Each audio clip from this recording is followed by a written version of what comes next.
बच्चों, आज हम लोग पढ़ेंगे कंप्यूटर मेमोरी। कंप्यूटर मेमोरी अर्थात कंप्यूटर में किस प्रकार की मेमोरी यूज की जाती है, चार्ट के थ्रू हम आपको सारी मेमोरीज के बारे में चर्चा कर लेंगे एक करके। पिछले लेक्चर में हम लोगों ने पढ़ा था ना आउटपुट डिवाइसेस, इस लेक्चर में हम लोग पढ़ेंगे कंप्यूटर मेमोरी। कंप्यूटर में दो प्रकार की मेमोरी होती है, एक होती है प्राइमरी मेमोरी, और एक होती है सेकेंडरी मेमोरी।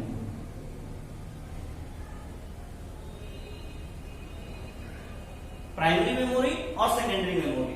हाँ, अब अगर हम पूछें कंप्यूटर में कितने प्रकार की मेमोरी होती है तो हम कह सकते हैं कंप्यूटर में दो प्रकार की मेमोरी थी, प्राइमरी मेमोरी, सेकेंडरी मेमोरी। लेकिन अब इसको आगे भी डिवीजन है, इसमें आगे भी डिवीजन है। प्राइमरी मेमोरी दो प्रकार की होती है, एक होती है रैम, एक होती है रोम। रैम रैंडम एक्सेस मेमोरी, रोम रीड ओनली मेमोरी। ठीक है, इसी को आगे लेके चलते हैं। रैम भी आपके दो प्रकार के मिलेंगे, S RAM, D RAM.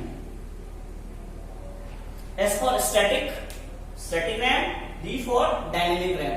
Static RAM ऐसा होता है जिसकी स्पीड ज्यादा होती है लेकिन क्षमता कम होती है। अगर 2 GB का लेते हैं तो उसमें स्पीड तो बहुत तेजी से काम करेगा, लेकिन उसके ब्लॉक्स जो होते हैं स्टैटिक होते हैं तो उसमें काम कम हो पाता है। डायनेमिक रैम जो आजकल सबसे ज्यादा प्रचलन में है, इसकी स्पीड थोड़ी सी कम होती है स्टैटिक रैम से, लेकिन इसके ब्लॉक्स जो होते हैं वो स्टेबल नहीं होते हैं। वो जब जितनी बार आप कंप्यूटर को रिफ्रेश करते हैं उतनी बार ब्लॉक रिक्रिएट होते हैं और पूरा यूटिलाइज होता है, इस कारण से इसका ज्यादा प्रयोग होता है। अब बात करते हैं रोम की। रोम भी दो प्रकार के मिलेंगे आपका, पी रोम और ईपी रोम।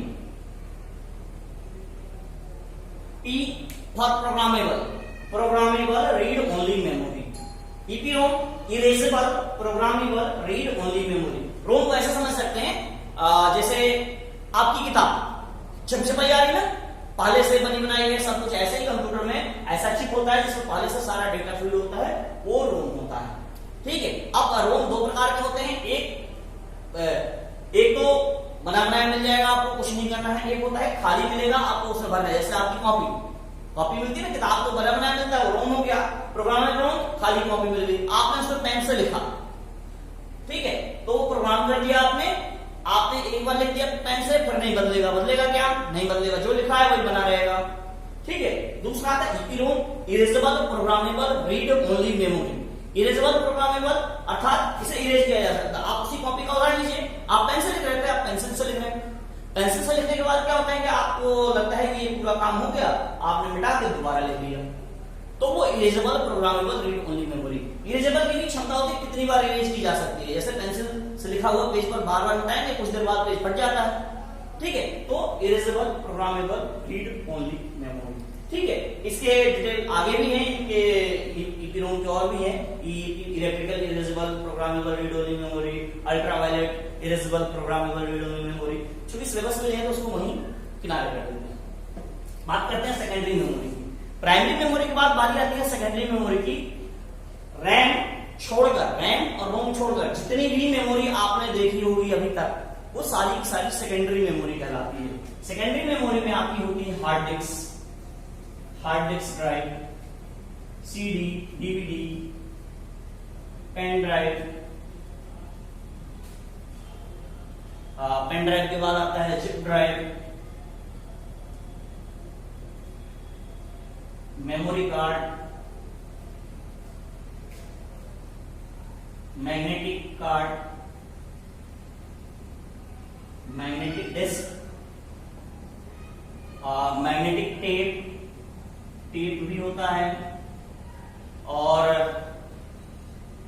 ऑप्टिकल डिवाइस में आप ये होती है, जिप ड्राइव होती है, pen drive, memory card, magnetic tape, magnetic disk, data drive.